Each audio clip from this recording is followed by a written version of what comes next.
Hello friends, வணக்கம். நேற்று night ரொம்ப லேட் ஆயிடுச்சு தூங்குறதுக்கு. பாப்பாவுக்கு ப்ராஜெக்ட் ஒர்க் கொடுத்துருந்தாங்க குடியரசு தின விழாக்காக.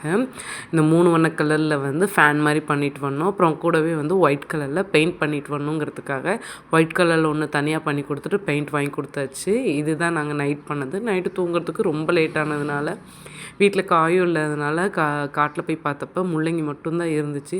ஸோ அதனால் முள்ளங்கி பறிச்சுட்டு சாம்பாராக வச்சுட்டேன். வெறும் சாம்பாரை ஊற்றி சாப்பாடு கிளறிட்டு கூடவே முள்ளங்கியை காய்க்காக போட்டு கொடுத்துட்டு பாப்பா நல்லா சாப்பிட்டுக்குவாங்க காய். எங்கள் வீட்டில் நானும் எங்கள் பாப்பாவும் மட்டும்தான் காய் நிறைய சாப்பிடுவோம். அதுக்கப்புறம் இன்றைக்கி ஸ்நாக்ஸ்க்காக சின்ன மாமனார் வீட்டில் இருந்து சப்போட்டா காய் இருந்தது. ரொம்ப டேஸ்ட்டாக இருந்தது, இனிப்பாக இருந்தது காய். அதனால் 3 காய் அவளுக்காக கழுவி நல்லா நீட்டாக கழுவி வச்சாச்சு.